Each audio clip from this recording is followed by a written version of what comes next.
Bonjour et bienvenue à ma conférence visant à vous présenter brièvement le concept de métaverse. Si le métaverse est parfois expliqué comme le successeur d'Internet, il s'agit en réalité plus d'une altération des infrastructures visuelles et physiques afin de créer un écosystème cohérent et interfonctionnel. Il est tentant de le présenter comme un dispositif de science-fiction, de réalité virtuelle alternative, de monde dans lequel on se branche, mais cette vision héritée de William Gibson et autres auteurs de littérature cyberpunk est assez restrictive. Aujourd'hui, il est difficile d'avoir un aperçu précis du métaverse, mais il s'agit d'un concept qui se concrétise petit à petit, de façon inéluctable. Les plus grandes entreprises liées de près ou de loin à Internet, travaillant à sa création et mise en place, généralement comme un macro-but dans les projets de recherche et développement. Différents éléments caractéristiques devraient constituer le métaverse. Et si la liste est non exhaustive et imprédictible, le métaverse sera sûrement persistant, dans le sens où le métaverse ne se réinitialise pas, ne se pose pas, ne s'arrête pas. Direct, où le métaverse est une expérience en temps réel, pour tout le monde en même temps. Euh, le métaverse sera également une économie à part entière. Les particuliers comme les entreprises seront capables de créer, posséder, investir et vendre une large gamme de produits et de services produisant du travail et de la valeur.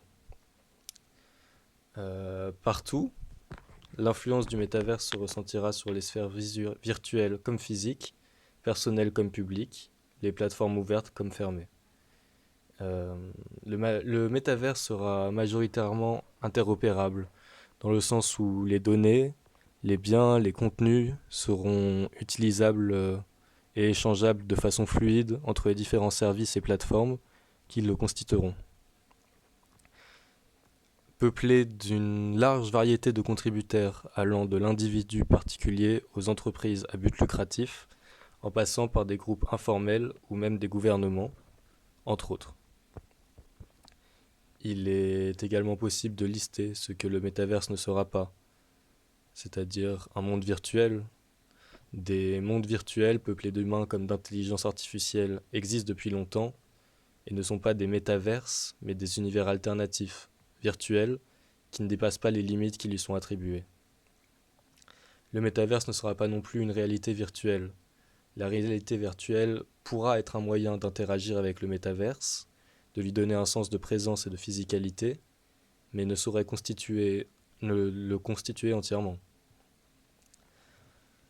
Le métaverse ne sera pas une économie virtuelle. Les économies virtuelles existent également depuis des décennies, à travers les jeux en ligne, les achats digitalisés ou encore les crypto-monnaies, entre autres. Nous effectuons déjà des transactions digitales pour des objets digitaux, pour des activités digitales, à travers des marchés digitaux. Un jeu non plus. Si divers jeux vidéo en ligne s'approchent déjà du concept de métaverse, le concept de jeu est trop étroit pour développer un métaverse, car les possibilités y sont trop limitées. Le métaverse serait, pour faire simple, la future façon d'accéder à toute forme de contenu digital, comme l'est Internet de nos jours. Tout comme Internet, il ne s'agira pas d'un produit ou d'un service précis, mais un large agglomérat de protocoles, de technologies, d'expériences, accompagnés d'appareils et d'interfaces y permettant l'accès et la navigation.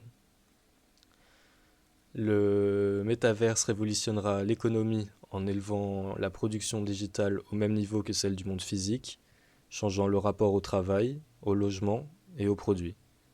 Un bon exemple est celui du farming, pratique liée aux jeux de rôle en ligne, qui consiste à accumuler d'une manière ou d'une autre de très larges quantités d'objets virtuels intégrés au jeu, comme de l'argent ou des ressources ou équipements rares, afin de les revendre contre une monnaie réelle.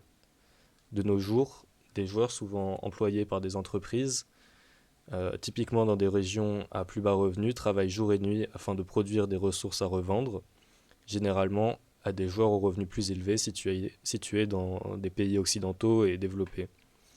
Si cet exemple illustre un travail répétitif et peu gratifiant, la diversité et la valeur de ce travail digital ne pourra que s'élargir en même temps que le métaverse.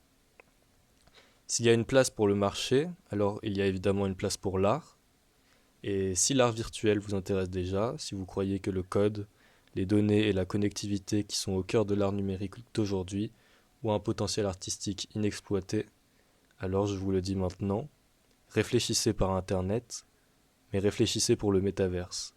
C'est par le travail de précurseurs comme vous et moi que l'art s'intégrera à l'univers au-delà.